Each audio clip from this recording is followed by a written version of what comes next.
Those people who offend, we should do our damnedest to make them own up, be responsible for what they've done, and face up to the victim if that's what the victim's okay with, and actually face up to what they've done to try to actually make them responsible. To respond to Peter, I don't think the Greens are talking about ghettos or, the old-style state housing. What we're talking about is medium density, high quality housing around, rail lines and stuff.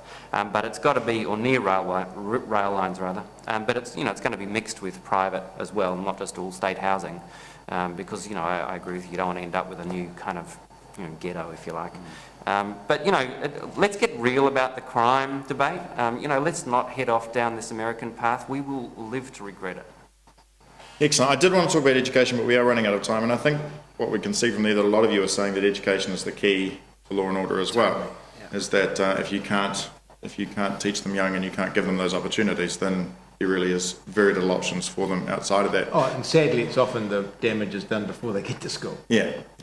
What I do want to allow us to have time for is the final question that I'd like to put to you guys. And I'd just like to say thank you for coming along today. And I really admire and respect the fact that you four, as representatives of your parties, that I met you downstairs, you're talking, you're joking, you're actually able to interact with each other. And I was disappointed to read in the paper today that Helen Clark and John Key sort of enter the TVNZ studios not looking at each other and not talking to each other. And I think that's a really dangerous way to take politics in this country, that if you can't even communicate with the opposition, and I always get annoyed that people don't support the government rather than a political party, and that you're all employed by us to kind of do it. So I really wanted to thank you for that. And I wanted to finish off by asking each of you how you feel as a minor party leader, who you think you can work with best out of National and Labour, and how you feel the entire MMP system is working. And I know that's a three-part question, but basically, what it is to be a minor leader and how you feel it is to be, how you act as a leader in that thing, who you think is the best option for your party out of Labour and National,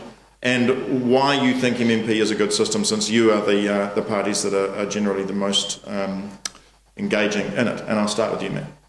Well, we've worked with Labor in 3 terms of government, and we want to continue that. It's on a policy basis. The difference between us and ACT is not, I can't dance, Rodney can't dance, so that's not the basis. It's a democracy, and we have policy differences, and each party makes its own choices.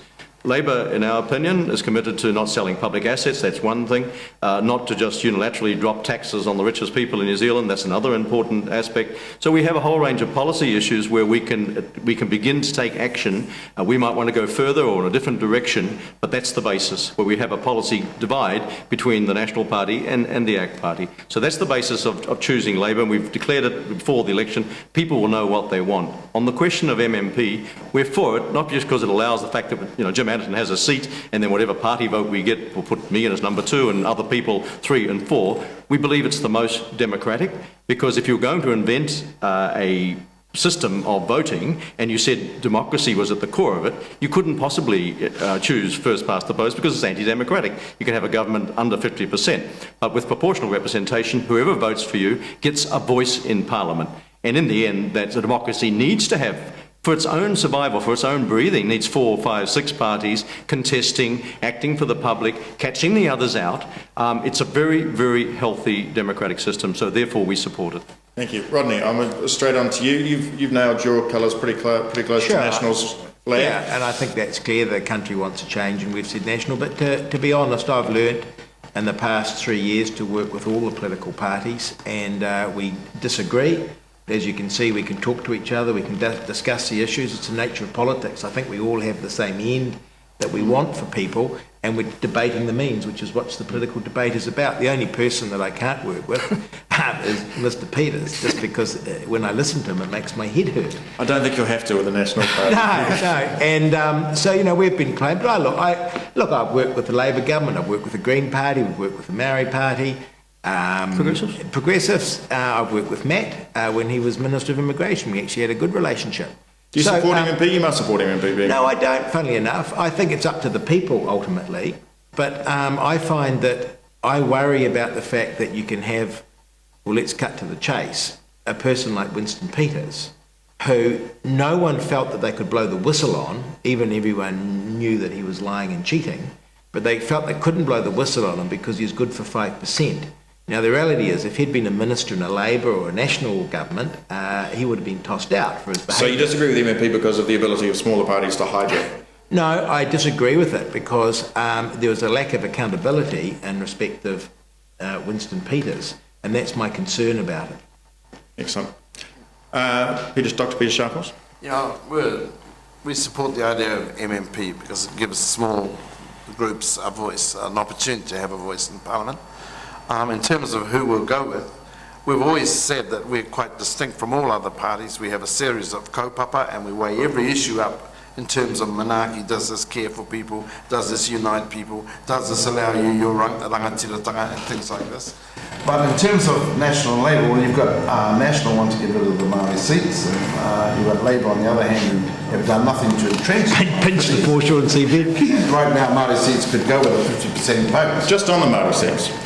In the election, in the debate last night, a question was raised to John Key when you said to us that John Key had told you privately that the abolishing of the Maori seats was not an option. Last night on the debate, John Key said you were wrong. Were you wrong? I was not wrong.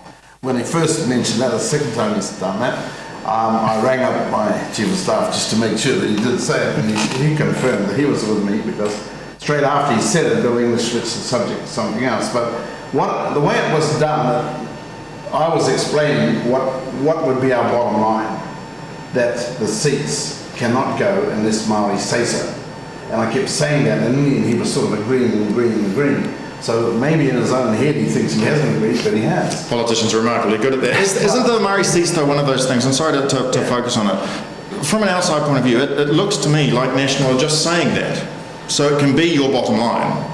And they can eventually go, all right, well, we won't abolish the Maori seats. It's not going to be just that, surely, if you enter into negotiation. But you see, on the other side, you've got the foreshore and seabed, which got us into Parliament in the first place. And Labour's not about to repeal their own act. So there are those deep structure things like the treaty. Labour said they're not going to entrench the treaty at this time. They have no plans for it yet. They're waiting for the big Republic debate.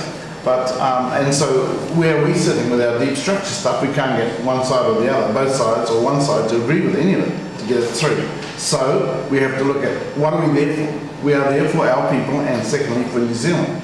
So we've got to take advantage of education opportunities, of health opportunities, of poverty issues and fight that fight. And so we will go. And that could happen with either party. And that could happen with either party. All right. I mean, we've had a poll and my electorate's telling me 70% to go with Labour, and I've got to take cognizance of that. But at the end of the day, the voting numbers will tell us. And it's what you feel best. Right. We're almost out of time, so Russell, I'll finish with you because you're one of the other parties that really isn't personality based.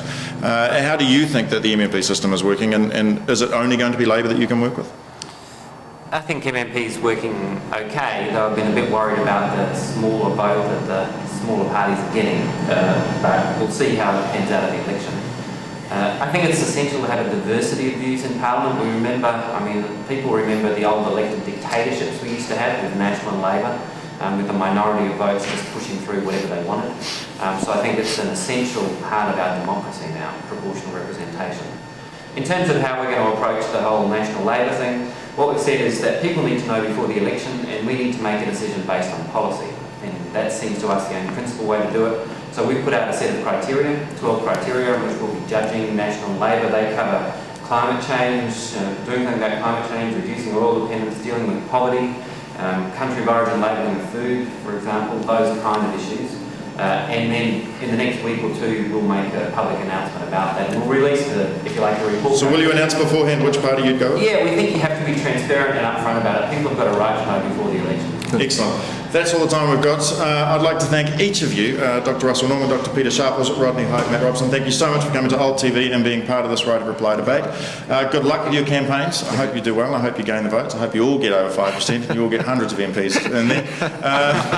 Thousands indeed. And let's hope that in the future TVNZ and TV3 do not cave to the demands of National or Labour, and that we're able to see all of the parties that you're able to vote for represented in debates on our television screens, even those ones that are publicly funded. Thank you very much. You've been watching Old TV.